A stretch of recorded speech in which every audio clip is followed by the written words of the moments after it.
আসসালামু আলাইকুম, ওয়েলকাম জানাচ্ছি আরেকটি ব্লগ ভিডিও দেখার জন্য। রমজানুল মোবারক সবাইকে। আজকে হচ্ছে প্রথম রোজা। তো প্রথম রোজাতে কি কি বাজার করলাম কালকে ইফতারি করার জন্য, আর রোজার বাজার কি কি করেছি, কাঁচা বাজার, মাছ মাংস বাজার, এগুলো একটু আপনাদেরকে দেখাচ্ছি। আজকে হচ্ছে আমি একসাথে গিয়ে সব বাজার করে নিয়ে এসেছি, কারণ রোজা রেখে যাইতে পারবো না। আর আমার হাজব্যান্ড তো দেশের বাহিরে থাকে, আমার আসলে নিজের থেকেই সব কিছু করতে হয়। সেজন্য বাজারে গিয়ে দেখে দেখে সব বাজার করে নিয়ে এসেছি একবারে 15 দিনের জন্য। 15 দিনে আর বাসা থেকে বের হইতে হবে না, আলহামদুলিল্লাহ। তো 15টা রোজা পর্যন্ত আসলে নামাজ পড়বো, কোরআন শরীফ পড়বো, বাজারে গিয়ে বাজার করা ঝামেলা মনে হয়, অনেক কষ্ট লাগে, প্যারা লাগে। সেজন্য আসলে একসাথে নিয়ে আসলাম বাজারগুলো করে। কাঁচা বাজারের মধ্যে নিলাম বেগুনি বানানোর জন্য, তারপরে কাঁচামরিচগুলো নিলাম। এগুলো আসলে আমাদের দেশে আগে ছিল না, এখন চাষ করতেছে আর কি। এগুলো মিষ্টি মরিচ, তো দেখে ভালো লাগলো, 3টা নিলাম। আর এদিকে হচ্ছে ভেন্ডি নিয়েছি 250 গ্রাম, বিটরুট নিয়েছি 2টা। অল্প অল্প করে বাজার করেছি, বেশি করি নাই। আর এগুলো হচ্ছে হাঁসের মাংস। তো হাঁসের মাংস রান্না করব, গরুর মাংস এনেছি, এগুলো রান্না করব সেহরিতে খাওয়ার জন্য।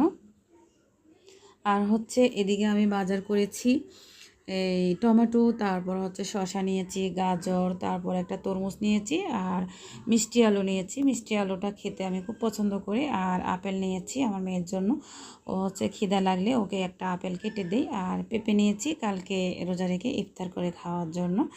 আর এই আনারসগুলো হচ্ছে আমি গতকালকে রাঙামাটি গিয়েছিলাম ঘোরার জন্য, বেড়াতে গিয়েছি আর কি, রাঙামাটি থেকে এনেছি। আর এখন দেখাচ্ছি আপনাদেরকে মুদির দোকানের বাজারগুলো। এখানেও হচ্ছে অল্প অল্প করে করেছি, আধা কেজি 1 কেজি এরকম করে করে করেছি, কারণ আমরা মা মেয়ে 2জন, আমাদের হচ্ছে বেশি বাজার লাগে না। আর বেশি পরিমাণে রান্না করলে এগুলো থেকে যায়, আসলে ফেলে দিতে হয় বা কাউকে দিয়ে দিতে হয়। সেজন্য অল্প পরিমাণে আমি রান্না করি। তো চাল নিয়েছি সিদ্ধ চাল মোটা, যেটা এটা হচ্ছে ওরসের বিরিয়ানি রান্না করব। সেই জন্য রোজাতে হচ্ছে অনেক সময় চনা বুট, পেঁয়াজ, বেগুন এগুলো খেতে ইচ্ছে না করলে মাঝে মধ্যে বিরিয়ানি রান্না করি। আর হচ্ছে আটা নিয়েছি, ব্রাউন আটা, তারপর হচ্ছে ময়দা নিয়েছি।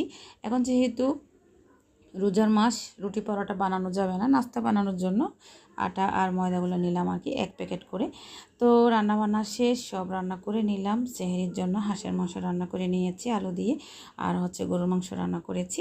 আর এদিকে হচ্ছে আমার মেয়ে তারাবির নামাজ পড়ার জন্য আমার জন্য আর কি যায় নামাজ তসবি নিয়ে বসে আছে। ও নামাজ পড়বে, একদম রেডি হয়ে গেছে, আলহামদুলিল্লাহ। আমার মেয়ের নামাজ আল্লাহ কবুল করুক। তা আমার মেয়ে হচ্ছে হেরাম শরীফেও কিন্তু গেলে প্রতিদিন আমার সাথে নামাজ পড়তো সৌদি আরবে যখন ছিলাম।